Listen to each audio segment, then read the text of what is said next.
சாய்நாதனே போற்றி. வாழ்க வையகம், வாழ்க வளமுடன். அனைத்து உறவுகளுக்கும் இனிய வணக்கம். வேத ஜோதிடத்தில் முக்கியமான மற்றும் மங்களகரமான கிரகமாக கருதப்படுபவர் சுக்கிர பகவான். அன்பு, அழகு, செல்வம், ஆடம்பரம் மற்றும் வாழ்க்கை வசதிகளை தீர்மானிக்கும் கிரகமாக விளங்குகிறார் சுக்கிர பகவான். சுக்கிர பகவான் பொதுவாக சுமார் 25 நாட்களுக்கு ஒரு முறை தனது ராசியை மாற்றுவார். அந்த வகையில் வரும் மார்ச் மாதம் 26ஆம் தேதி வியாழக்கிழமை அன்று அதிகாலை 5:30 மணிக்கு மீனராசியில் இருந்து வெளியேறி மேசராசிக்கு பயிற்சியாக உள்ளார். சுக்கிர பகவான் மேசராசியில் ஏப்ரல் மாதம் 19ஆம் தேதி பிற்பகல் 3:51 வரை பயணம் செய்வார். இந்த சுக்கிர பயிற்சியானது மிகவும் சிறப்பு வாய்ந்தது. ஏனெனில் இது விசுவாசு ஆண்டின் இறுதி சுக்கிர பயிற்சி ஆகும். அதே போல இது பாலபவம் வருடத்தின் வரக்கூடிய முதல் சுக்கிர பயிற்சி ஆகும். இந்த சுக்கிர பெயர்ச்சி உங்கள் வாழ்வில் பல மாற்றங்களை தரப்போகிறது. குடிசையில் இருந்த சில ராசிக்காரர்களின் வாழ்க்கை இப்போது கோபுரத்தில் ஏறப்போகிறது. பணம் பல வழிகளில் இருந்து வரப்போகிறது.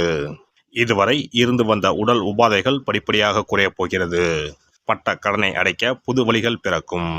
நடக்கப்போகும் இந்த சுக்கிர பெயர்ச்சியால் உங்கள் வாழ்வில் வளமும் நலமும் செல்வ செழிப்பும் பெற்று வாழ்வில் உயரிய நிலையை அடைய எல்லாம் வல்ல எம்பெருமானை வேண்டி விரும்பி கேட்டுக்கொள்கிறேன். மகர ராசி அன்பர்களே, இந்த பெயர்ச்சியின் போது உங்களின் செய்தொழிலில் நல்ல முன்னேற்றம் ஏற்படும். செல்வ வளம் பெருகும். உங்கள் செல்வாக்கு உயரும். உங்களின் பெயரும் புகழும் அந்தஸ்தும் அதிகரிக்கும். புதிய முயற்சிகளில் எதிர்பார்த்த வெற்றியை அடைவீர்கள். வழக்கு விஷயங்களில் வெற்றி உண்டாகும். பிள்ளைகள் வழியில் ஏற்பட்ட கவலைகள் நீங்கும். மன ரீதியாக பாதிக்கப்பட்டவர்கள் அதிலிருந்து மீண்டு வருவார்கள். அசையும் அசையா சொத்துக்களின் சேர்க்கை உண்டாகும். உங்களின் எண்ணங்களில் ஏற்பட்ட தடுமாற்றம் நீங்கும். மனக்குழப்பம் நீங்கி தெளிவுடன் காணப்படுவீர்கள். உங்களின் தேகத்தில் புதிய பொலிவு உண்டாகும். உங்களின் நகைச்சுவை உணர்வு அதிகரிக்கும். விலகிச் சென்றிருந்த உறவினர்கள் மீண்டும் வந்து இணைவார்கள். வருமானம் இரட்டிப்பாகும். பழைய கடன்களை வட்டியும் முதலுமாக திருப்பிச் செலுத்துவீர்கள். குலதெய்வ வழிபாட்டை மேற்கொள்வீர்கள். பூர்வீக சொத்துக்களில் பாகப்பிரிவினை உண்டாகி உங்களுக்கு உரிய பங்கு கிடைத்துவிடும். அதோடு கொடுத்த வாக்குறுதியை எப்பாடுபட்டாவது காப்பாற்றி புகழடையும் காலகட்டம் இதுவாகும். இந்த காலகட்டத்தில் நண்பர்களுடன் இணக்கமாக செயல்படுவீர்கள். வெளியில் கொடுத்திருந்த பணம் திரும்பவும் கைவந்து சேரும். உங்களை பற்றிய தவறான அபிப்பிராயங்களை நண்பர்கள் மறந்து விடுவார்கள். அதே நேரம் சில அனாவசிய செலவுகளையும் செய்ய நேரலாம். குடும்பத்தில் சில பிரச்சனைகள் ஏற்பட்டாலும் அவற்றை பெரியோர்களின் ஆலோசனைகளை கேட்டு தீர்த்து கொள்ளவும். உங்களுக்கு என்று தனி பாணியை அமைத்துக் கொண்டு செயல்படுவீர்கள். திட்டமிட்ட காரியங்களில் சில தடுமாற்றங்கள் ஏற்பட்டாலும் நஷ்டங்கள் ஏற்படாமல் தப்பித்துக் கொள்வீர்கள். குடும்பத்தில் நிம்மதி நிலவும். உற்றார் உறவினர்கள் உங்களுக்கு ஆதரவாக இருப்பார்கள். உடல் ஆரோக்கியம் சீராக இருந்தாலும் அவ்வப்போது உஷ்ணம் சம்பந்தமான உபாதைகளுக்கு ஆளாவீர்கள். எனவே கவனம் தேவை. நண்பர்களுக்கு இடையே ஏற்படும் பிரச்சனைகளை நடுநிலையோடு இருந்து தீர்ப்பீர்கள். அதோடு தீயோரி நட்பையும் தவிர்ப்பது நல்லது. இதனால் தேவையற்ற சூழ்நிலைகளையும் தவிர்க்கலாம். இந்த காலகட்டத்தில் எவருக்கும் வாக்கு கொடுக்க வேண்டாம். உங்களின் பெயரில் பணம் வாங்கி தரவும் வேண்டாம். உத்தியோகஸ்தர்களுக்கு அலுவலக பணிகள் அனைத்தும் வெற்றிகரமாக முடியும். எதிர்வரும் இடையூறுகளை சாதுரியத்துடன் சமாளிப்பீர்கள். உங்களிடம் மேலதிகாரிகள் நட்புடன் நடந்து கொள்வார்கள். உங்களுக்கு சிறு தொல்லைகள் கொடுத்து வந்த சக ஊழியர்கள் அடங்கி விடுவார்கள்.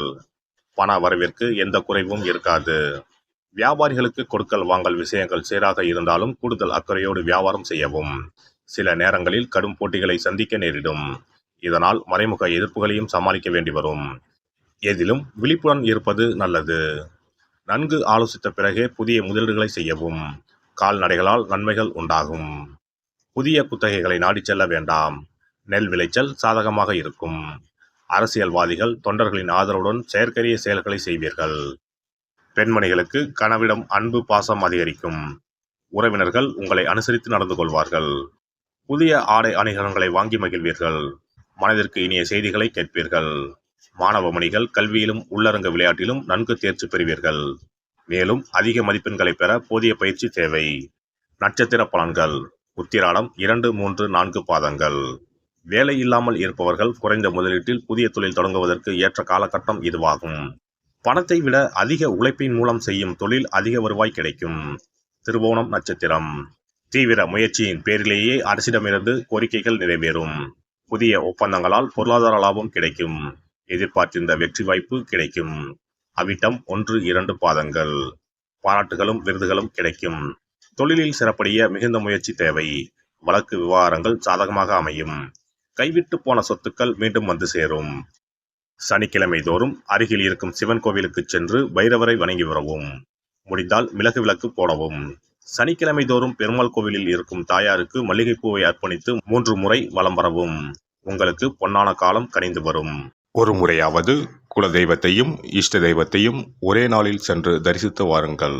கடன் பிரச்சனைகள் தீரும், குடும்பத்தில் மகிழ்ச்சி நிலவும், மன நிம்மதி உண்டாகும். சிறப்பு தொகுப்பு.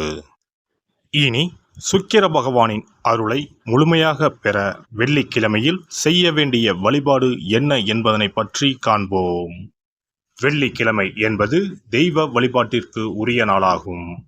அதிலும் குறிப்பாக மகாலட்சுமியை வழிபடுவதற்கு சிறப்பான கிழமையாக கருதப்படுகிறது.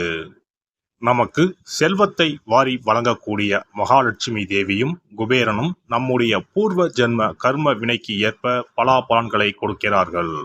அதை அனுபவிக்க செய்யும் பொறுப்பு சுக்கிர பகவான் பார்த்து கொள்கிறார். ஒருவர் செல்வந்தராக இருப்பதற்கு ஜாதகத்தில் சுக்கிரன் அருள் கட்டாயம் இருக்க வேண்டும். சுக்கிரனுடைய அருள் பெற வெள்ளிக்கிழமையில் சுக்கிரஹோரை வரும் நேரத்தில் இவ்வாறு வழிபாடு செய்தால் சுபபோக வாழ்க்கையை அனுபவிக்க முடியும். ஒருவருடைய ஜாதகத்தில் சுக்கிரன் நீச்சம் பெற்றால் உடல் ரீதியான ஆரோக்கிய ரீதியான பாதிப்புகள் ஏற்படும். சொத்து சுகங்கள் எவ்வளவு இருந்தாலும் அதை முழுமையாக அனுபவிக்க முடியாமல் செய்துவிடும். பெரிய பெரிய பணக்காரர்களை எடுத்துக்கொண்டால் அவர்களிடம் எவ்வளவு காசு கொட்டி கிடந்தாலும் சுக்கிர தசை இல்லை என்றால் அவ்வளவு பணமும் வீண் விரயமாகத்தான் போகும். குறிப்பாக மருத்துவ செலவுகள் செய்தே சொத்துக்கள் அழியும் நிலை வரும்.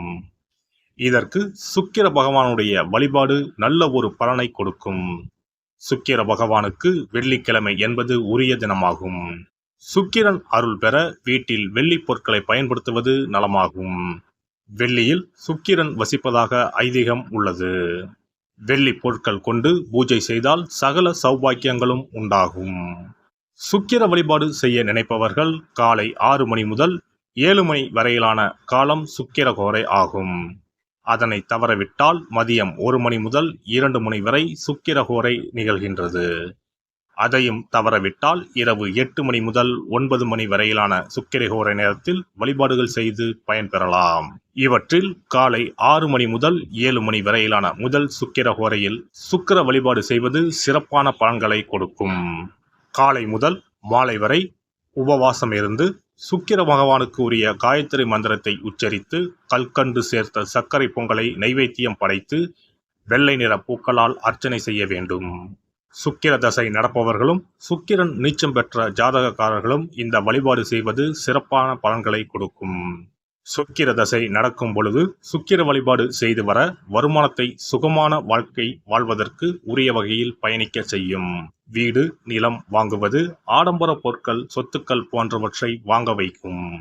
அதுவே சுக்கிரன் நீசம் பெற்ற காலத்தில் இந்த வழிபாடு செய்பவர்களுக்கு வீண் விரயங்கள் இல்லாமல் ஓரளவிற்கு வறுமையிலிருந்து பிழைக்கச் செய்யும்.